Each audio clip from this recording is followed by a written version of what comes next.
Hello दोस्तों, कैसे हो आप सब लोग। आज हम चर्चा करेंगे इस वीडियो में नमक के बारे में। तो 4-5 तरह के नमक के बारे में बताऊंगा, तो उससे आप खुद ही अंदाजा लगा पाएंगे कि आपके घर में सब्जी में कौन सा नमक डलना चाहिए, कौन सी बीमारी में कौन सा नमक यूज करना चाहिए और कौन सी बीमारी में कौन सा नमक नहीं यूज करना चाहिए। तो चलो वीडियो की शुरुआत करते हैं। तो सबसे पहले हम शुरुआत कर लेते हैं सेंधा नमक से। तो सभी नमकों में जो सेंधा नमक होता है वो थोड़ा तीक्ष्ण की कमी के कारण मधुर और वीर्यवर्धक होता है और हृदय के लिए हितकर भी होता है और त्रिदोष शामक होता है। त्रिदोष शामक का मतलब होता है तीनों दोषों को कम करने वाला। तो यह बहुत ही अच्छा होता है। बहुत ही कम नमक ऐसे होते हैं या फिर बहुत ही कम चीज ऐसी होती हैं जिससे तीनों दोष शांत होते हों, और हृदय के लिए भी है बहुत अच्छा है। तो जिनको कोलेस्ट्रॉल वगैरह की दिक्कत है वह इसी नमक का इस्तेमाल करें, और जिनको वीर्य बढ़ाना हो या जिनको वीर्य विकार हो उनको भी इसी नमक का सेवन करना चाहिए। लघु होता है, लघु यानी पचने में हल्का होता है, और कुछ उष्ण वीर्य होता है, मतलब इसकी थोड़ी हल्की तासीर जो होती है वह गर्म होती है, और नेत्रों के लिए भी बहुत हितकारी होता है। जिनको चश्मे चढ़े हों या फिर जिनको आंखों में कोई भी रोग हो तो उनको इस नमक का सेवन जरूर करना चाहिए। सब्जी में इसी नमक का सेवन करना चाहिए, और अविदाही होने पर भी यह जठर अग्नि को प्रदीप्त करता है, यानी कि यह जठर अग्नि को बढ़ाता है।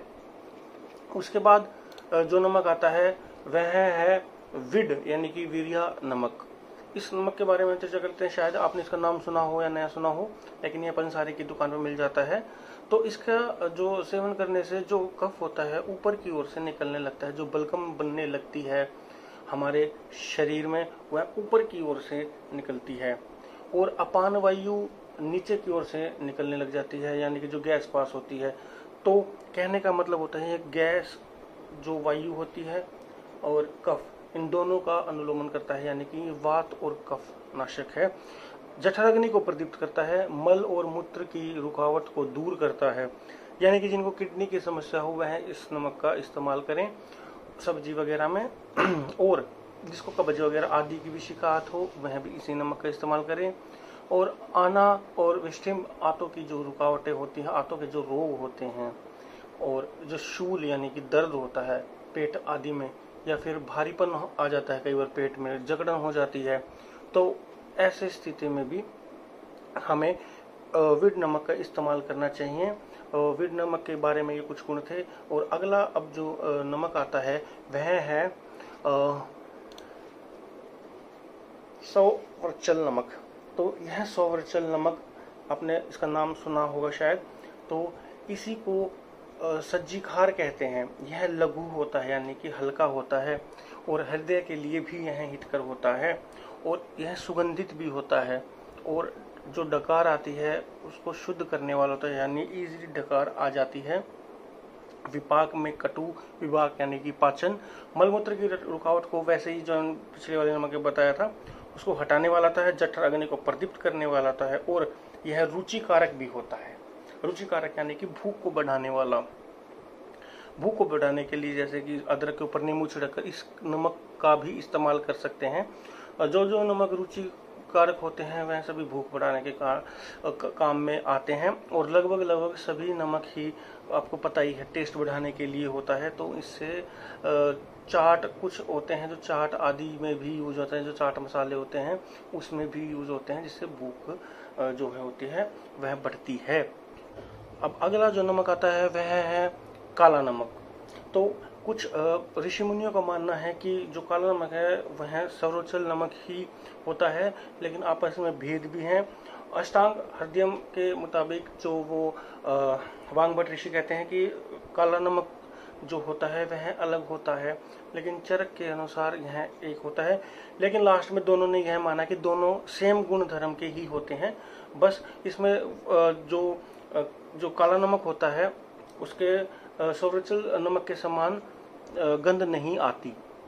तो अब मैं बताता हूँ काला नमक बनता कैसे है। यह जो वैसे तो बाजार में बना बनाया जाता है, इसे हम घर पर भी तैयार कर सकते हैं।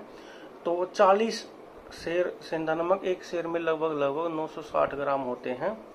तो 40 सेर सेंधा नमक, हरड़ के छिलके, आंवला का सूखा गूदा और सज्जी खार, ये प्रत्येक द्रव्य आधा आधा सेर लेकर के किसी लोहे या मिट्टी के पात्र में मिलाकर पकाते हैं। जब हरड़ और आंवला गलकर मिल जाते हैं तो शीतल होने पर नमक निकाल लिया जाता है, तो यह काला नमक तैयार हो जाता है। इसे मराठी में पाद लोण नमक भी कहते हैं। अब हम बात करते हैं समुद्री नमक के बारे में। समुद्री नमक वही होता है जो हमारे घरों में अलग अलग कंपनियों का नमक आता है। तो वह भी लवण जो होता है रस में, आपको पता ही नमकीन तो होता ही है, लेकिन ये थोड़ा सा देर से पचने वाला इसको बोला गया है। ये थोड़ा भारी होता है और जो हमारा कफ है, शरीर में कफ दोष, वह कफ दोष को बढ़ाने वाला है। यानी कि अगर किसी के शरीर में मोटापा है, खांसी जुकाम है और जिसकी अग्नि मंद है, तो यह क्या करता है, यह कफ को बढ़ा देता है, जिसके कारण मोटापा भी बढ़ता है। थायराइड जिनको है उनको इस नमक का सेवन नहीं करना चाहिए, क्योंकि थायराइड कहीं ना कहीं मुख्य कारण कफ दोष का बढ़ना ही होता, उसकी वजह से ही होता है। तो इसका उसमें भी इसका सेवन हमें नहीं करना चाहिए।